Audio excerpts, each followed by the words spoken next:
할렐루야. 오늘 주일 오전 예배 오신 우리 모든 성도님들을 진심으로 축복합니다. 하나님께서 우리들에게 딱 맞는 필요한 은혜 부어주실 줄 믿습니다. 우리 성도 여러분, 사랑이라는 단어를 들으면 여러분들은 어떤 이미지가 떠오르십니까? 사랑이라는 단어를 떠올리면 대부분 이러한 이미지들이 떠오를 거예요. 엄마가 아기를 안고 있는 어떻게 보면 이러한 모습들, 사랑이라고 했을 때, 그리고 힘들어 지쳐있는 분에게 따뜻한 차를 건네고 있는 손길, 이것도 참 어찌 보면 사랑이라고 볼 수 있죠. 슬픔 때문에 눈물을 흘리고 있는 자를 다독여주며 위로하고 있는 그러한 모습, 참 사랑의 모습이잖아요. 그리고 연인이나 부부가 손을 잡고 이렇게 걸어가고 있는 모습을 볼 때 참 사랑이라는 단어가 떠올려집니다. 그래서 우리는 대부분 사랑이라는 단어를 들으면요, 따뜻하다라는 느낌을 많이 가져요. 사랑은 따뜻한 거다라는 그러한 이미지가 강하거든요. 그런데 사랑이 정말 무조건적으로 따뜻하기만 할까? 한 가지 이야기를 한번 해보려고 합니다. 아기가 감기에 걸렸어요. 지금 아기가 감기에 걸려서 열이 39도, 막 40도까지 올라가고 있는 상황이고요. 기침은 너무 심해서 이대로 둘 수 없는 그러한 상황입니다. 그래서 엄마가 비상약을 가지고 와서 아이에게 막 먹이려고 해요. 근데 아이는 어떻게 하냐면 이 약이 쓰고 약이 먹기 싫으니까 입을 열지 않아요. 싫어 싫어 싫어만 외쳐요. 자, 그럴 때 엄마가 그래 먹지 마, 괜찮아 라고 할 엄마가 있겠습니까? 지금 열이 40도까지 오르고 있는데 그냥 가만히 놔둘 엄마는 없죠. 너 입 벌려, 너 지금 안 먹으면 너 혼난다, 협박 막 하면서 어떻게라도 억지로라도 그 약을 입에 넣을 겁니다. 왜 그렇습니까? 이것을 먹어야 더 아프지 않다라는 것을 알기 때문에 그런 거죠. 그러니 억지로라도 먹이는 엄마의 마음, 하지만 아이의 마음은요, 왜 이렇게까지 나를 힘들게 하지? 아니, 나는 이거 먹기 싫다는데 왜 나에게 입을 강제로 벌려서 협박하면서 나를 괴롭히지? 그렇게 느껴질 수도 있지 않겠습니까? 어찌 보면 엄마는 아이를 사랑하기 때문에 아이가 힘들고 또 차갑게 느껴져도 억지로라도 약을 먹이는 거예요. 아이의 입장에서는 엄마의 그 사랑이 따뜻한 사랑이 아닌 거예요.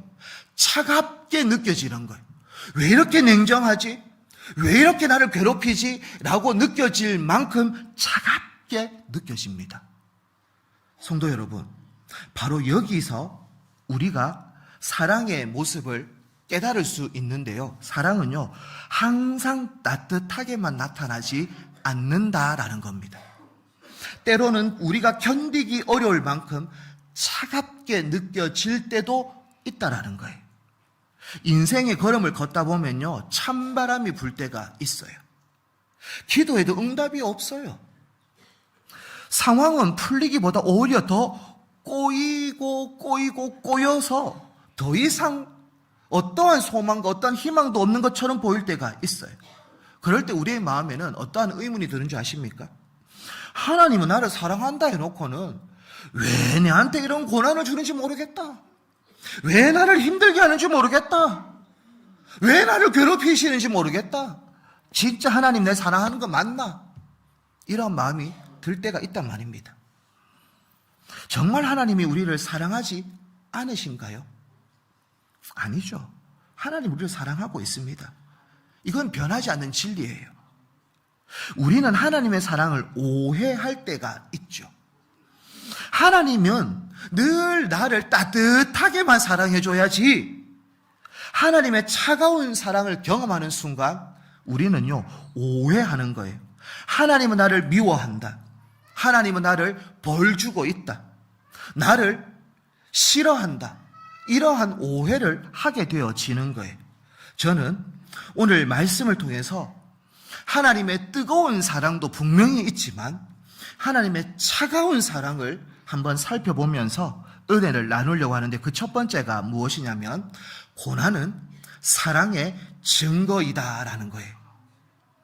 고난은 하나님이 우리를 사랑하지 않는 증거가 아니라 오히려 우리를 사랑하고 있다라는 증거예요. 근데 이 말을 들으면요, 우리는 자연스럽게 이러한 생각을 하게 되어져 있어요. 아니, 고난이 어떻게 우리를 사랑하는 증거냐라는 생각이 드는 거예요. 왜 그렇습니까? 사랑하면 편안하게 해줘야지. 사랑하면 고난을 없애줘야지. 사랑한다 하면 아프지 않게 해줘야지. 왜 힘들게 하고, 왜 아프게 하고, 왜 고난의 길을 주냐라는 거예요. 그게 어떻게 사랑이냐라고 이야기를 하는 거죠. 그래서 우리는 이 고난이 오면 본능적으로 스스로가 결론을 내려요. 어떤 결론을 내리냐면 하나님이 나를 미워하는구나. 고난을 딱 당하면요, 성도들 가운데에 거의 대부분이 하나님 나를 싫어하는구나, 하나님이 나를 벌하는 것이구나 라고 우리는 대부분 그렇게 반응하게 되어져 있어요. 그런데 오늘 성경은 이렇게 이야기하고 있습니다. 오늘 본문 6절입니다. 6절을 다 함께 한번 읽어보겠습니다. 시작.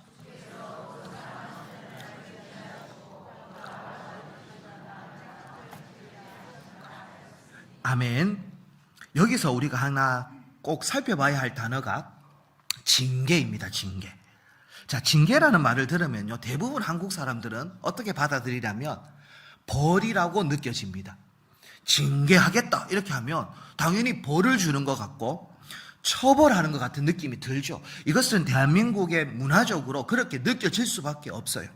그런데 여기서 말하는, 성경에서 말하는 징계는요, 헬라어로 보면 파이데이아라는 단어인데요, 이게 처벌, 이런 어떠한 벌, 이러한 개념보다는 한 사람을 온전하게 만들기 위한 교육이나 훈련이나 어떻게 보면 양육에 더 가까운 모습을 설명해주고 있는 거죠. 우리는 자녀를 징계하기도 합니다. 그러니까 야단을 치기도 한다라는 것이죠. 그런데 부모가 자녀를 야단칠 때, 징계할 때 이 아이를 정말 다리를 못 걷게, 다리를 부러뜨리도록 하기 위해서 그러한 벌을 주기 위해서 하는 부모는 없어요. 이 아이가 나쁜 길을 가지 않도록 온전한 길을 걸어가도록 하기 위한 징계가 있는 것이죠. 그러니 오늘 성경에서 말하는 징계는 단순한 처벌, 그냥 벌, 이러한 게 아니라 온전하게 자라갈 수 있는 양육의 의미, 훈련의 의미, 교육의 의미가 내포되어져 있는 거예요. 그래서 성도님들, 이 차이를, 이 징계라는 것을 정확하게 해석하면 신앙의 길이 완전히 달라지는 거예요. 그러니 하나님이 우리를 징계하실 때가 있어요. 하나님이 당연히 징계하실 때가 있죠.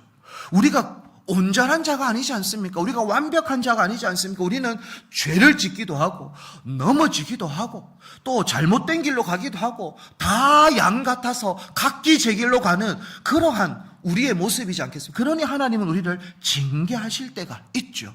그런데 그 징계를 우리는 늘 심판의 몽둥이로 생각을 한 거예요. 그런데 그것이 아니라 징계는 우리를 살리는 사랑의 손길이다라는 것을 기억하시기를 원합니다. 이게 우리에게 필요한 신앙의 가치관이에요. 하나님 우리를 징계하실 때가 있죠. 혼낼 때가 있어요. 당연히 우리를 혼 안 내고 늘 오냐 그렇게 키우는 하나님이 아니에요. 우리를 어떨 때는 아프게도 하시고 어떨 때는 힘들게도 하시는 그런 고난을 주실 때가 있어요. 하지만 그것이 우리를 무너뜨리는 심판이 아니라 우리를 다시 세워나가는 은혜의 과정이다라는 것을 기억하고 그것을 온전히 붙잡는 우리 모든 성교중앙의 권속들 되어지기를 축복합니다. 우리가 앞에 살펴보았던 것처럼 부모가 아이에게 쓴 약을 먹일 때 아이의 입장에서는 그것은 고통이에요. 맞잖아요. 아이는 이걸 먹으면 온전하게 낫는다라는 생각이 없어요. 근데 그 순간 자체는 아이에게는 고통이죠. 너무 괴로워요. 너무 힘들어요. 정말 부모가 나를 사랑하는 게 맞나라고 싶을 정도로 괴롭고 거북스러운 그러한 상황입니다. 하지만 부모는 아무리 힘들고 어려워도 멈추지 않습니다. 억질로라도 약을 먹이려고 합니다. 왜 그렇다고요? 아이를 낳게 하는 방법이니까 하나님도 똑같아요. 하나님도 우리를 차갑게 다루실 때가 있어요. 우리 안에도요, 눈에 보이지는 않지만 반드시 제거되어져야 할 쓴 모습들이 있단 말입니다. 교만한 모습들이 없을까요? 저도 이렇게 앞에 이렇게 거룩하게 서 있긴 하지만 정말 제가 완벽한 거룩한 사람일까요? 아니요. 정말 내 안에도 교만한 마음들, 자기중심적인 마음들, 이기심들, 정말 보이지 않지만 그러한 여러 가지 안목의 정욕들, 이생의 자랑들, 그런 쾌락들, 죄의 습관들, 이런 것들이 내면 가운데에 그렇게 쓴뿌리처럼 있는 거예요. 그러니 하나님, 이 병을 치료하고 싶은 거예요. 이 병을 고치고 싶은 거예요. 이게 계속 있으면 우리의 영의 건강은요, 다 깨어질 수밖에 없는 거예요. 그러니 하나님은 쓴 약을 우리에게 먹이려고 하는 거예요. 힘들지 어렵지 그래도 먹어야 돼. 이 교만함이 꺾이지 않고 그러한 죄의 본성이 꺾여지지 않으면 절대 예수 그리스도를 닮아가는 삶을 살 수 없어. 그러니 우리에게 쓰고 힘들지만 막 먹이시는 것이죠. 하지만 여러분, 그것이 우리를 싫어하시는 것이 아니라 우리를 살리는 하나님의 치료다라는 것을 기억하셔서, 고난은 우리를 징계하시는 벌로 주는 것이 아니라 우리를 살리고 우리를 회복시키시고 우리를 돌이키시는 하나님의 은혜임을 온전히 믿으며 한 걸음 한 걸음 걸어가는 우리 모든 성주중앙의 권속들이 되어지기를 축복합니다. 특별히 7절 말씀을 한 번 더 보십시오. 7절입니다. 함께 읽겠습니다. 시작.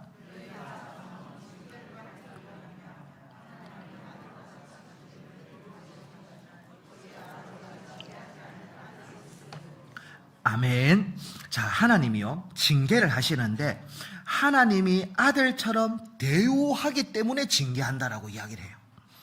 하나님의 자녀가 아닌 누군가는 하나님은 징계하지 않고 하나님의 자녀는 하나님이 징계한다라고 이야기를 하고 있어요. 오늘 7절에 보니까 하나님의 아들같이 너희를 대우하시기 때문에, 너희가 아들이기 때문에, 너희가 나의 자녀이기 때문에 하나님은 징계한다라고 이야기합니다. 자, 성도님들, 여러분들도 그런 경험이 있을 건데요, 자녀들이나 아니면 손자, 손녀를 한번 생각해 보십시오. 손자, 손녀든 자녀가 발표회를 해요. 한 100명이 앞에 섰다고 칩시다. 누구만 보입니까? 100명이 섰어요. 누구만 보일까요? 내 새끼만 보입니다. 내 새끼만. 내 자녀, 내 손주들만 보이는 거예요. 핸드폰을 켜서 카메라를 비추는데도요, 100명 있고 정말 춤을 잘 추는 친구가 있어도 그거 신경도 안 씁니다. 내 새끼가 틀리고 있어도 그게 귀엽고 이쁘고 내 눈에는 내 새끼밖에 안 보이는 거예요. 하나님이 딱 그 이야기를 하고 있는 거예요. 하나님도 내 자녀니까 자녀만 보이는 거예요. 자녀만 보이니 자녀에게 어떨 때는 징계도 하신다라는 이야기를 하고 계시는 거예요. 그러니 성도 여러분, 그 징계 때문에, 그 고난 때문에 힘들어 하시지 말고, 힘들 수 있죠. 하지만 힘들어 하시는 것이 아니라, 아하, 하나님이 나를 자녀라고 말해주고 있네. 그러한 고난이 찾아오면 찾아올수록, 아하, 나는 하나님의 사랑을 받고 있는 하나님의 자녀야. 나의 영의 건강을 위해서 하나님이 나에게 고난을 허락하시고 있구나라고 그렇게 마음의 태도를 바꾸어 버리면 우리는 그 고난이 괴로움의 시간, 힘듦의 시간이 아니라 더욱더 하나님을 깊이 알아가는 은혜의 시간이 되어질 줄 믿습니다. 그러므로 그 고난을 두려워하는 자가 아니라 그 고난을 잘 이겨낼 수 있는 믿음의 권속들이 다 되어지기를 축복합니다. 두 번째로 살펴볼 것은 기다림도 사랑의 과정이다라는 거예요. 고난 자체도 힘들어요. 고난이 찾아오는 건 너무 힘들죠. 그런데 더 견디기 어려운 시간이 있어요. 그게 무엇이냐면 우리로 말하면 기다림의 시간입니다. 하나님으로 다시 표현하면 침묵의 시간입니다. 우리는 그 기다림의 시간이 너무 괴로워요. 하나님은 침묵하실 때가 있어요. 문제가 생겼을 때 바로 해결되어지면 그 고난 잘 이겨나갈 수 있죠. 기도했는데 곧바로 응답이 오면 버틸 수 있어요. 하지만 하나님은 때로 고난 가운데에서 침묵하실 때가 있다라는 겁니다. 아무 말씀을 안 하시는 거예요. 기도해도 어떠한 대답도 없어요. 상황도 바뀌지 않아요. 그냥 하나님의 그 침묵 가운데에 그 모습을 바라보면서 우리는 그냥 탄식밖에 할 수 없어요. 하나님, 언제까지 기도해야 됩니까? 하나님, 무슨 말이라도 좀 해주세요. 왜 이렇게 계속 기다려야 됩니까? 이 고난이 왜 없어지지 않고 계속 나에게 있습니까? 그런데 하나님 아무 말씀도 안 하는 거예요. 침묵하고 계시는 거예요. 그러니 얼마나 답답합니까? 그런데 사랑하는 성도 여러분, 이 시간은, 침묵의 시간은 단순한 공백이 아니에요.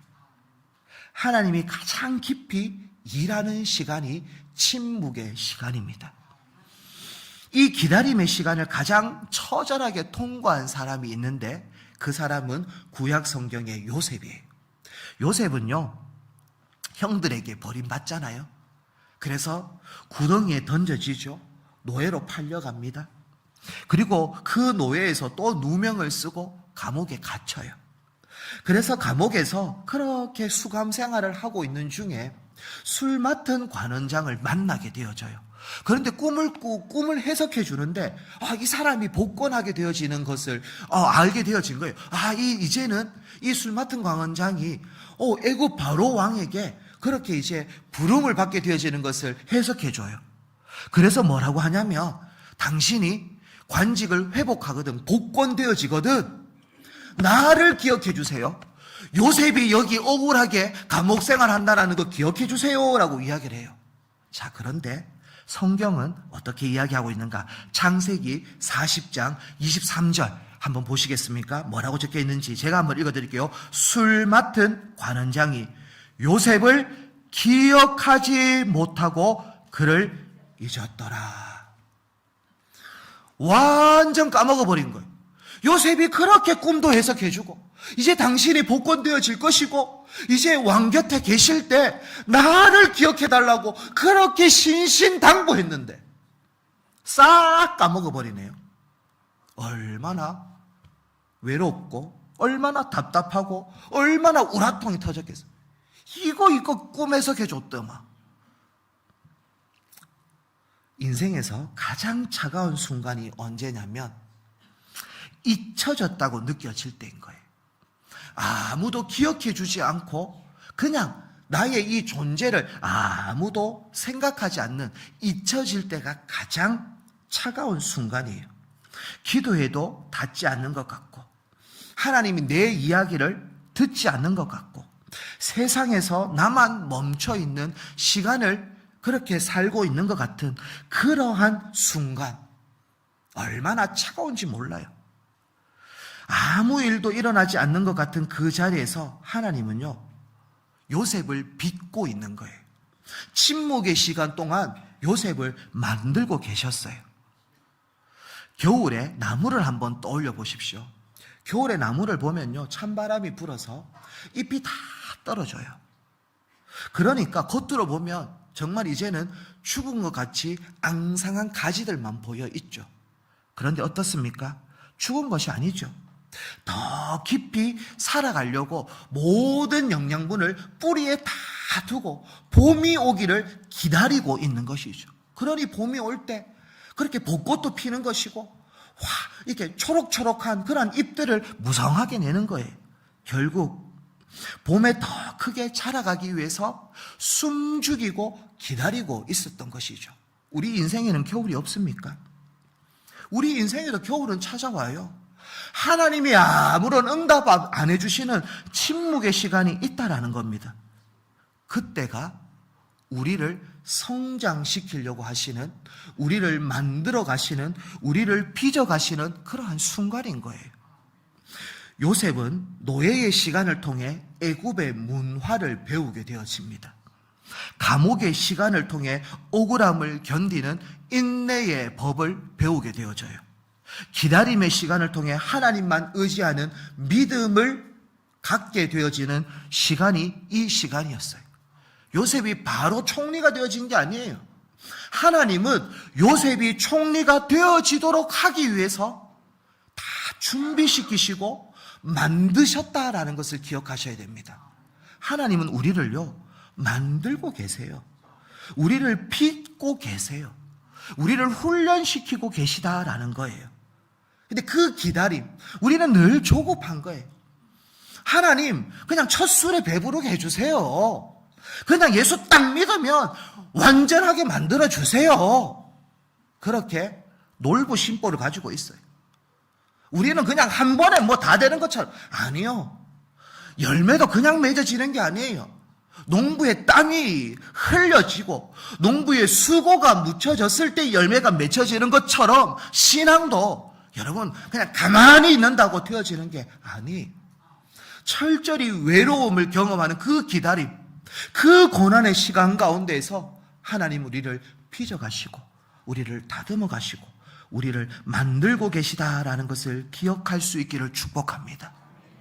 결코 그 기다림의 시간이 아무 의미 없는 시간이 아니라 우리를 더욱더 열매 맺는 영그러지게 하는 그러한 은혜의 시간이다라는 것을 기억하셔서 혹 고난 가운데에 정말 하나님의 침묵 가운데 계시는 한 분 한 분에게 지금 하나님은 나를 빚어가고 있구나.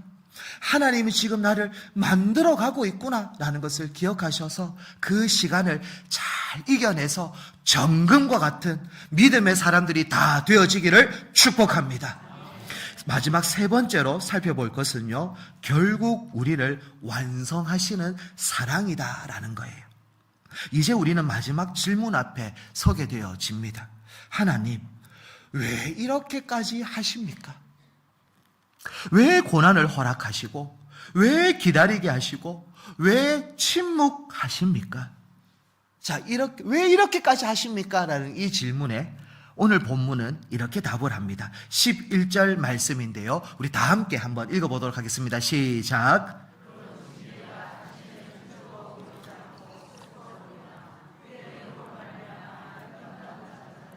너와 평강의 열매를 맺느니라. 아멘. 자, 오늘 본문 11절에서는 중요한 단어가 나옵니다. 연단받은 자들은 의와 평강의 열매를 맺는다라고 이야기합니다. 누가 열매를 맺냐면 연단받은 자들이 맺어진다라고 이야기를 하는 거예요. 이 말은요, 단순히 고난을 겪은 사람을 이야기하는 게 아니라 고난을 통과하면서 불순물이 제거되어지고 하나님의 손에 의해 완전히 새롭게 빚어진 사람, 즉 이전과 다른 사람이 되어진 사람을 연단받은 자라고 표현하고 있는 거예요. 예를 들어서 연단이라는 것은 훈련과 똑같거든요. 운동선수들 한번 떠올려 보시고 국가대표 뭐 이렇게 한번 떠올려 보시면 근력을 어떻게 만듭니까? 그냥 편안하게 쉬면서 만들어지는 것이 아니라 무거운 것을 뭐 이렇게 이제 헬스장에 가서 그렇게 무거운 것을 들 때 그렇게 근육이 생겨나는 것과 같이 그러한 어려움의 시간, 한계를 뛰어넘는 훈련의 시간, 고난의 시간, 연단의 시간을 통과하고 난 이후에 단단해지는 것과 같이요. 똑같이 신앙도요. 고난이 있을 때 그 고난을 통해서 신앙이 더 깊어지고 기다림의 시간을 통해서 더 단단하게 만들어지는 거예요. 결국 연단받은 사람이 열매를 맺는 것처럼 하나님은 우리를 연단하고 계십니다. 그래서 우리에게 고난도 주시고 어떨 때는 징계와 같은 그냥 마음이 힘든 그러한 어려움도 우리에게 허락하실 때가 있는 거예요. 성도 여러분, 우리는 연단받아야 합니다. 우리는 성화되어져야 합니다. 우리는 예수님을 닮아가야 합니다. 그러니 얼마나 많은 불순물이 우리에게 있겠어요. 그러니 그것을 제거할 때 얼마나 아픕니까? 우리가 병원에 가서 내 살을 조금이라도 주사 한 방 맞을 때도 따끔하고 아픈데 우리의 영에 있는 그러한 이 불순물들을 제거할 때 그냥 제거되어지지 않거든요. 그러니 그러한 연단받은 사람이 열매 맺게 되어지는데요. 특별히 이 차가운 사랑을 온몸으로 견딘 분이 계세요. 그분이 누구냐면 예수님이에요. 예수님은 하나님의 차가운 사랑을 온몸으로 받으신 분이에요. 왜 그런가? 예수님은 십자가에서 이렇게 외쳐요. 너무 고통스러워서. 나의 하나님, 나의 하나님, 어찌하여 나를 버리시나이까? 라고 하면서 그렇게 하나님 앞 십자가에서 하나님께 절규하면서 부르짖어요. 그런데 하나님 어떻게 하십니까? 아무 말씀도 하지 않으세요. 그냥 침묵하고 계세요. 그러니 예수님 그 십자가의 고통 가운데에서 하나님의 외면을 경험하게 되어지니 얼마나 차가운 그러한 마음이 느껴지셨겠어요. 그러한 상황 가운데에서 그래도 예수님은 끝까지 그 길을 걸어 가십니다. 왜 하나님은 예수님에게 이렇게 모질게까지 하셨을까요? 꼭 그 십자가에서 그렇게까지 외면하시지 않아도 될 터인데 왜 그렇게 아주 냉정하게 차갑게 대하셨을까요? 그래야 우리가 살잖아요. 그러니 하나님도 가슴이 찢어지죠. 본인의 독생자인 예수가 십자가에서 못 박히는데 본인은 마음이 편안합니까? 아니죠. 가슴이 찢어져요. 그럼에도 불구하고 차갑게 대할 수밖에 없었던 것은 우리를 구원하기 위해서인 것입니다. 사랑하는 성도 여러분, 십자가를 한번 상상해 보십시오. 십자가는요, 하나님의 공의가 가장 차갑게 드러난 장소이고 동시에 하나님의 사랑이 가장 뜨겁게 나타난 곳이 십자가인 거예요. 그래서 우리는 십자가가 복음이다라고 이야기를 하는 겁니다. 하나님의 사랑은요, 늘 뜨거운 사랑이 아닌 차가운 사랑이 있을 수 있다라는 것이죠. 그러므로 여러분, 우리 가운데에 이러한 차가운 순간들이 찾아올 때, 그래, 하나님이 나를 빚어서 나를 열매 맺게 하고 나를 온전하게 만들어서 하나님이 사용하시는 그러한 도구로 빚어가고 있구나라는 것을 기억하셔서 그렇게 늘 하나님의 사랑을 오해하지 말고 차가운 사랑도 하나님이 나를 이렇게 사랑하고 있구나라는 것을 온전히 바라보시면서 믿음으로 한 걸음 한 걸음 살아가는 우리 모든 믿음의 권속들이 다 되어지기를 축복합니다. 저는 이제 말씀을 정리하려고 합니다. 고난을 원망으로 해석하지 말고 하나님의 사랑으로 받아들일 수 있기를 축복합니다. 고난은 늘 원망과 불평으로 그냥 이 고난의 시간을 날려버리지 말고 분명히 우리에게 고난은 찾아와요. 고난이 없는 인생은 없습니다. 겨울이 없는 인생은 없습니다. 하지만 그 고난의 시간을 가운데서 하나님의 사랑을 또 발견하시고 그 차갑지만 하나님을 온전히 신뢰하며 끝까지 하나님이 나를 살리고 계시고 나를 붙잡고 계시다라는 것을 믿으면서 그렇게 이 땅 가운데서 흔들리는 인생이 아니라 온전히 반석 위에 굳건하게 서 있는 우리 모든 믿음의 권속들이 다 되어지기를 축복합니다. 우리 함께 주가 일하시네라는 찬양을 하면서 하나님의 일하심, 하나님이 고난 가운데서 우리를 돕고 계시는 그러한 손을 온전히 바라보면서 그렇게 고백하며 찬양하며 나아가도록 하겠습니다.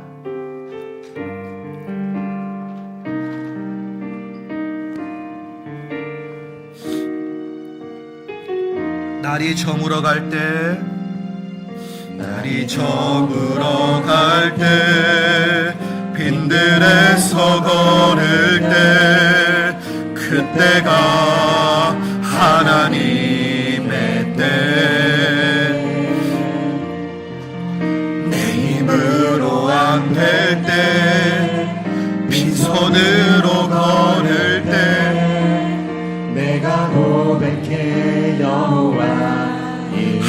고백합니다. 날이 저물어 갈 때, 날이 저물어 갈 때, 빈들에서 걸을 때, 그때가 하나님의 때. 내 힘으로 안 될 때, 빈손으로 걸을 때, 내가 고백해 여호와 이래. 주가 일하시네. 주가 일하시네. 주가 일하시네. 주께 아끼지 않는 자에게 주가 일하시네. 주가 일하시네. 신뢰하며 걷는 자에게. 우리 모인 이곳에, 우리 모인 이곳에 주님 함께 계시네. 누리네 아버지 은혜. 적은 떡과 물고기 내 모든 걸 드릴 때 모두 고백해 여호와 이래. 주가 일하시네. 주가 일하시네. 주가 일하시네. 주께 아끼지 않는 자에게 아멘 아멘. 주가 일하시네. 주가 일하시네. 신뢰하며 걷는. 마지막으로 주가 일하시네. 우리 두 손 들고 고백합니다. 아멘. 주님이 일하십니다. 아멘. 주께 아끼지 않는 자에게 아멘. 주가 일하시네. 주가 일하시네. 신뢰하며 걷는 자에게. 우리 가슴에 손을 얹고 우리 통성으로 한번 기도하며 나아가기를 원합니다. 이렇게 기도했으면 좋겠습니다. 하나님, 고난을 원망이 아니라 사랑으로 받아들이는 믿음을 주옵소서. 기다림의 시간 속에서 낙심하지 않고 하나님의 일하심을 신뢰하게 하여 주시옵소서. 어떤 상황 속에서도 하나님이 나를 완성하고 계심을 믿고 끝까지 붙들게 하여 달라고 우리 주님 세 번 찾고 통성으로 기도하도록 하겠습니다. 주님 찾습니다. 주여 주여 주여. 하나님 아버지여, 온전히 하나님만을 의지함으로, 온전히 하나님 아버지만을 바라보므로 믿음으로 나아가기를 원합니다. 고난 가운데에 원망하지 않고 하나님의 사랑을 느끼게 하여 주시옵소서. 하나님만을 온전히 바라보며 믿음으로 나아가기를 원합니다. 주여 도와주시옵소서. 주여 용서하여 주시옵소서. 하나님 불쌍히 여겨주시옵소서. 긍휼히 여겨주시옵소서. 고난 가운데도 오직 주님을 바라보며 하나님만을 의지함으로 믿음으로 나아갈 수 있도록 주여 도와주시옵소서. 하나님 붙잡아 주시옵소서. 하나님만을 의지함으로 믿음으로 한 걸음 한 걸음 걸어갈 수 있는 우리 모든 골속들 되어지기를 원합니다. 하나님 붙잡아 주시옵소서. 하나님 도와주시옵소서. 성령 하나님께서 인도하여 주시옵소서. 오직 주님만을 의지함으로 주님만을 바라봄으로 나아갈 수 있는 우리들이 되어지기를 원하오니 하나님 역사하여 주시고 채워주시옵소서. 주여 도와주실 줄 믿습니다. 아버지여 도와주시옵소서. 하나님 아버지, 오늘 말씀을 통해 우리를 향한 하나님의 사랑이 항상 따뜻한 모습으로만 나타나는 것이 아니라 고난과 기다림 속에서도 이루어지고 있음을 깨닫게 하신 것 감사합니다. 하나님, 우리의 연약함을 아시는 주님, 우리는 여전히 고난 앞에서 흔들리고 기다림 앞에서 낙심하며 하나님의 사랑을 의심할 때가 많습니다. 오늘 이 시간 고백합니다. 이해되지 않아도 믿겠습니다. 느껴지지 않아도 붙들겠습니다. 이 모든 과정 속에서 하나님이 나를 살리고 계심을 믿으며 살아가겠습니다. 우리 안에 있는 교만과 죄의 습관을 다루시고 우리의 믿음을 더 깊고 단단하게 만들어 주시옵소서. 지금의 고난과 기다림을 통해 의와 평강의 열매를 맺게 하시고 끝까지 완성하시는 하나님의 손길을 경험하는 우리 모든 송주 중앙의 권속들 되게 하여 주시옵소서. 모든 것을 주님의 손에 올려드리며 예수님의 이름으로 기도합니다. 아멘.